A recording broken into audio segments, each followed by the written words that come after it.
This episode discusses topics around mental health that might disturb some listeners.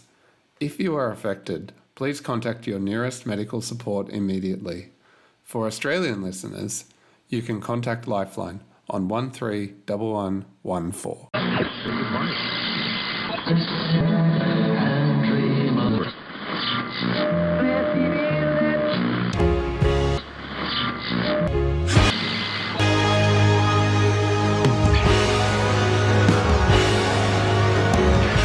Welcome to another episode of Mind Tuning. I'm Martina. And I am Will.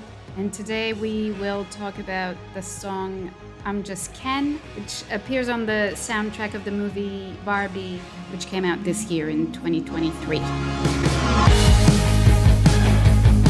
wanna know what it's like to love, to be the real thing.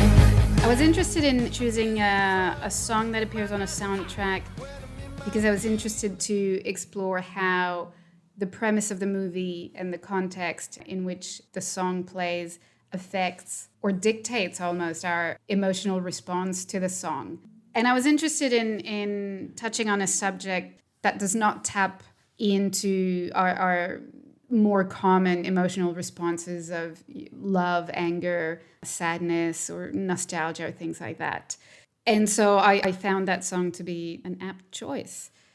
It's funny that you say nostalgia because context is everything, right? And I knew that we were going to do this song before I watched the movie, and so I was waiting for it to come. And it was a bit nostalgic listening to it because it's such a prototypical 80s song, at least at the very start with the rock element. But even when it goes really glam, when they start singing about Kennedy, I don't know why it was so 80s. Is the 80s a golden era for Barbie sales? I suppose the golden era might be decades before that even. But there was something quite nostalgic and made me feel sentimental for my youth when listening to this song, firstly just in terms of its instrumentation.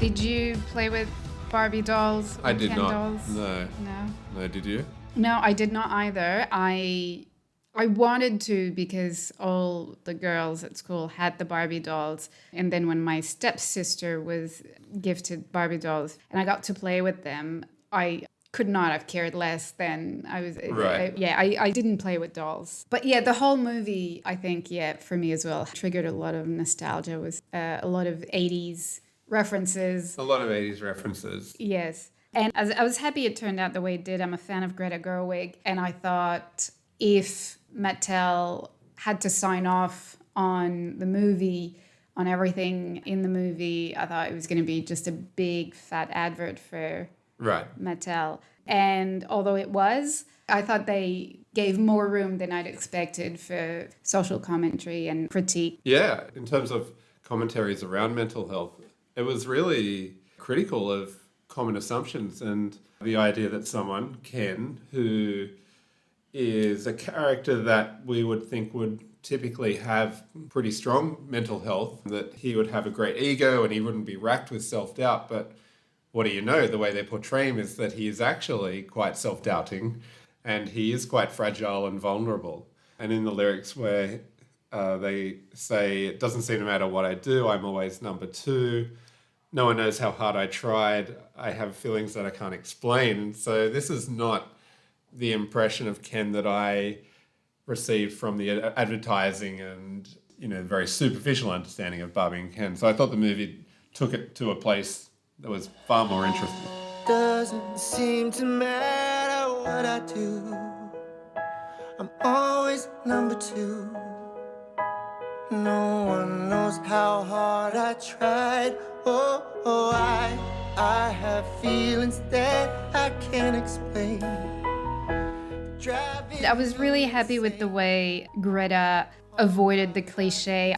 Spoiler alert, if you've not seen the movie, you can pause it here and jump, say, a few minutes. That Ken and Barbie do not end up together. And so obviously although they don't say it in those words, there's big friend-zoning undertones to that song. But I think what Greta was trying to do is say there's no such thing as friend zoning. You're friends or you're more than friends.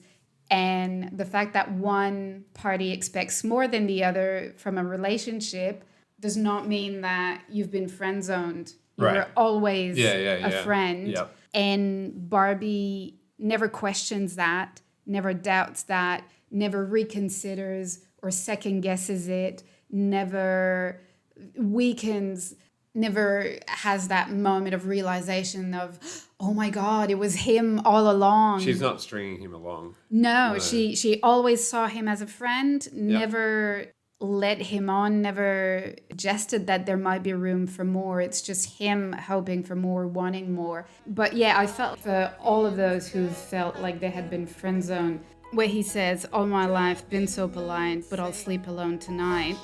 All my life been so polite, but I'll sleep alone tonight. 'Cause I'm just... Are you saying that the adverse mental health that he was experiencing was purely down to his false expectations, I guess? Like he brought it upon himself? Oh, not that he brought it. You can't control your feelings, right? Right. But obviously, whatever Barbie says or asks, he will do without a second thought, hoping that she will finally realize that he's the right person for her. And I can't imagine that anyone has never been in a position similar to that, finding themselves wanting to scream to the person in front of them their feelings and then just sadly going home alone. Yeah, I liked the idea that the song presented this idea that our identity and our mentality is associated with like this relative or contingent construction rather than it being a timeless absolute truth. So by that I mean when he says, because I'm just Ken, anywhere else I'd be a 10. So he's got this sense that who Ken is and how valuable Ken is to others depends upon the context.